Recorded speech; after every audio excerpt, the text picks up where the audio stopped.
Question for you. Have you ever been on public transportation before, like a bus or a train?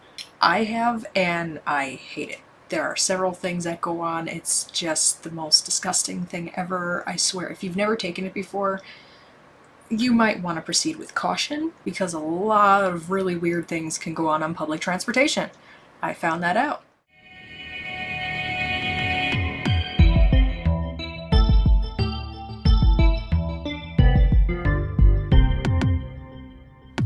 Greetings. How have you been? My name is Lady and welcome back. Welcome back to LLL, and if you like it, feel free to subscribe, but that's up to you. So, I've been on transportation since I was 13 years old. I'm in my 20s, so that was a little bit ago. I have been on public transportation and taking public transportation since I was 13, and my mother never really knew how to drive, and at the time my father also was not there, and for some reason my mother decided that it would be a great idea to move all the way across the city. I still had to go to school though. And being that I lived in a city within Wisconsin, being 13 I still had to go to school, so they had public transportation. Did my mother go with me? No. She was too much of an a-hole. She had all the time in the world, and nothing else better to do, no job, and still didn't want to take the bus with me. It was an hour-long bus ride to go from one side of the city to the other at 13. But whatever, I ended up taking the bus for many years after that, and I've seen a lot of things. We didn't have a train, so we have buses, and I have been taking the bus from 8th grade graduation all the way through high school and all the way up to the jobs that I've had in the future. And the jobs up till like a couple of years ago. Pedophiles. Freaking pedophiles. You know what a pedophile is? Apparently I didn't look my age at 13 or 14. I was always mistaken for somebody being older. Hell, even right now I look a lot older than you think that I am. But trust me, I'm not as old as I look. And I wasn't as old as I looked back then either. Or maybe I was. I don't know the case with either accidental pedophiles or the actual pedophiles. And also, on top of not looking my age, I also have Asperger's syndrome, or Asperger's syndrome, whatever you want to say. So I don't really talk my age either. I talk a lot more mature, along with how I conduct myself. I ramble on and on and on like a child. I use words where I'm not supposed to, and I also talk with no filter, and sometimes I become rather inappropriate. And I also get kind of too personal sometimes, but that kind of comes with the territory. I was often mistaken for a little bit older, but I'm not quite sure if this is why I encountered so many pedophiles on my transportation routes. To this day, I really wish I would have had the balls to report them all. I really do. Looking back at it, I'm just so disgusted. But honestly, I don't think the authorities of the area would have actually cared so much, so I just never did. It's like Pokemon, 13-year-old girl edition. Gotta report them all.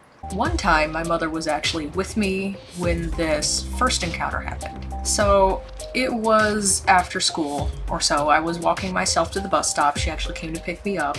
And on my way to the bus stop, the other kids had gone the other way. I was the only one who lived on the other side of town.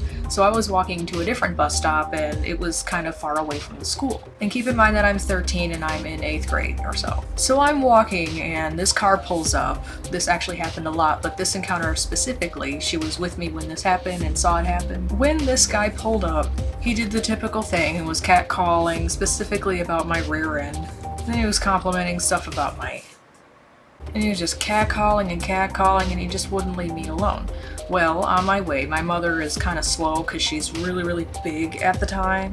She wasn't pregnant or anything, she was just really, really, really big. And she was kind of older, so I kept ignoring this man, but eventually she waddled her ass all the way up to the driver's side of that car and said, "Excuse me, do you know that she is 13? And the guy's like, "What do you mean she's 13? I don't care." He said that pretty bluntly. And my mother decided that it would be a great idea to go over to the driver's side window and get in his face about it. She tried to open the car door, and she wanted to pull him out of the vehicle. She was that crazy. She wasn't trying to, actually hurt this man, but she wanted to scare him off. And he did end up driving away. But that was incredibly irritating. I hate to admit it, but it happened a lot more than I'd like to admit. It just without my mother involved. She didn't get involved, but guys catcalling anything from the age of when I was 12 to people still do it, but it was really disgusting that they were doing that at 13, but whatever. Bus stops are not really a safe place anyway. Not for a 13-year-old who had to take the bus on the other side of town. I mean, when I mean it happened a lot, I can remember it, which says a lot. Normally, I'll forget about things. But there was also this one encounter where I was actually on the bus this time, and someone who I still think might be out there, but I really hope not. I was sitting in the very front of the bus because I got very used to people catcalling me in the back whenever I wasn't near the bus driver. So I would sit very close to the bus driver for extra safety. The cameras can see all that. And this one man in particular, he had dark hair. There's a lot of details about him, but I'm not gonna call him out just in case he sees me again. But he was sitting a couple of rows back or so. And I remember him giving me that look.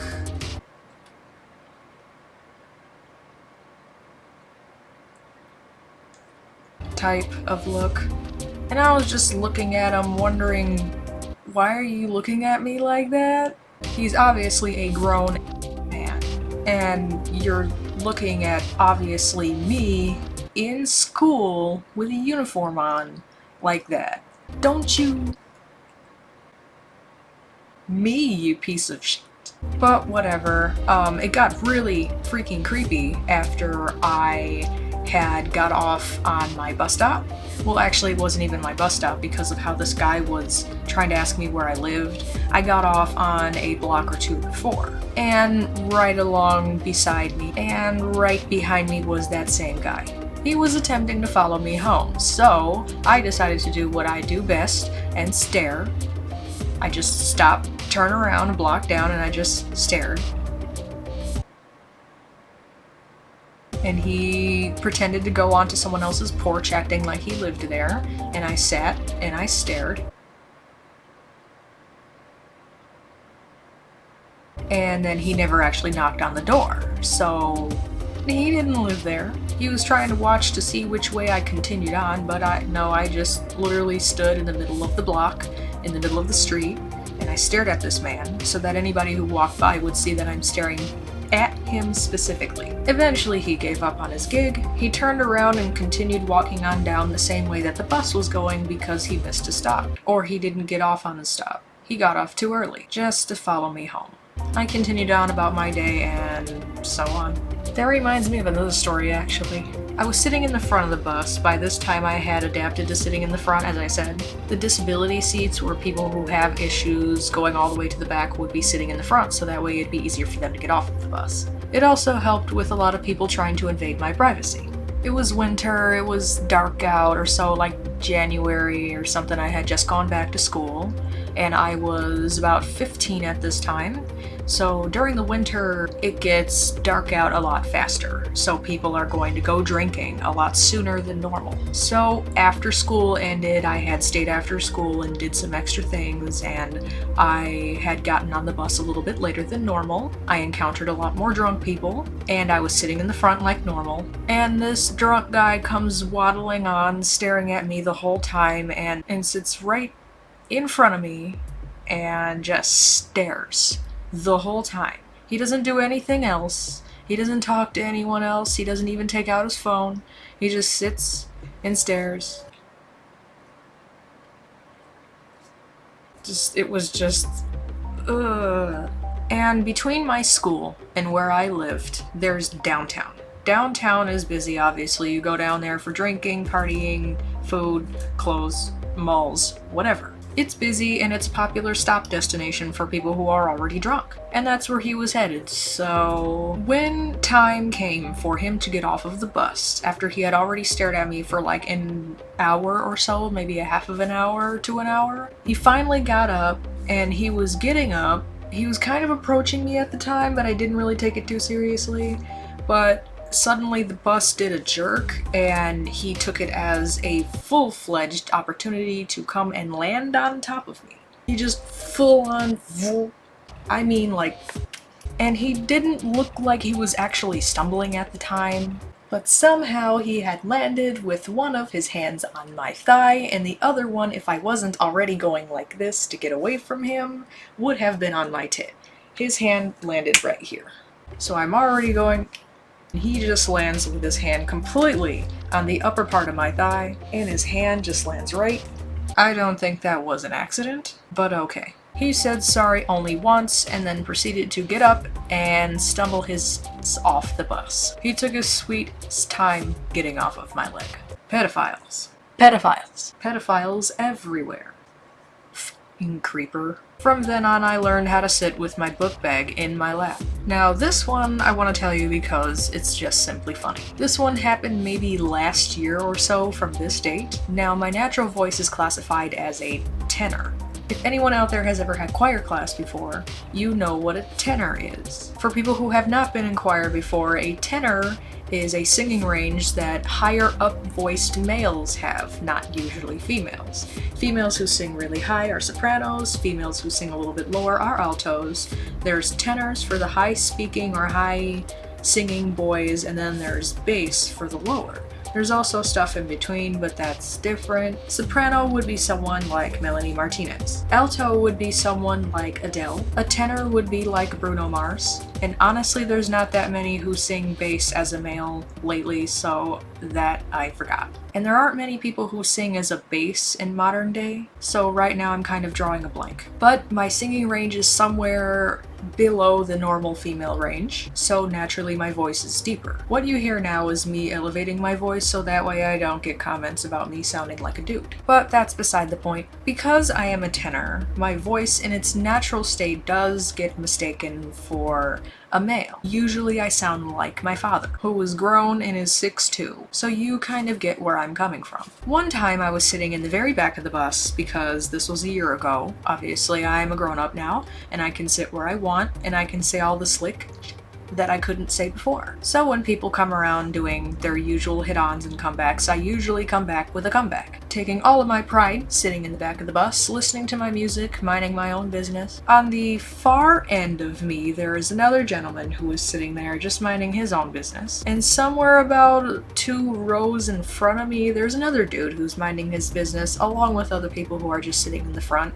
minding their own business. The dude who was 2 rows in front of us sneezes. And even though my music was going in my headphones, it was kind of reaching that point where it was transitioning into another song in the shuffle playlist. So naturally, that I heard someone sneeze, I said, "Bless you," but in my natural tone, on accident, because I was just caught off guard. Now, there's nothing wrong with being a female and sounding like a dude, but I found this really funny. When I said "bless you," the guy didn't have any headphones in or AirPods or anything in his ears, turned around and looked to the guy on the other side of the seating aisle of where I was and told him thank you.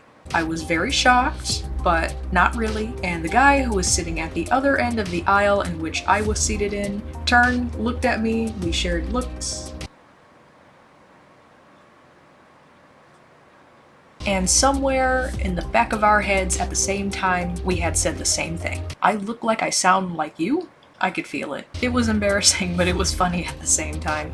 I will honestly never forget that. I tell people this all the time. So that's one of the many reasons that I keep my voice a little bit higher than what it naturally is, because often my gender is questioned. There's nothing wrong with having my gender questioned, but I would rather not. If you like my stories for story time, feel free to like the video. It doesn't really do much for me at all, it's not really mandatory, doesn't help me out at all, but it does let me know that you would like to see more stories like this, or if you'd like to see just more content from me. If you happen to have any weird stories about your public transportation life, let me know in the comments below, and if I make another video about this, I will be sure to feature your comment. I do read all of the comments, don't worry. And then also feel free to subscribe if you'd like updates on whenever I post videos. That isn't mandatory either, but I would like it.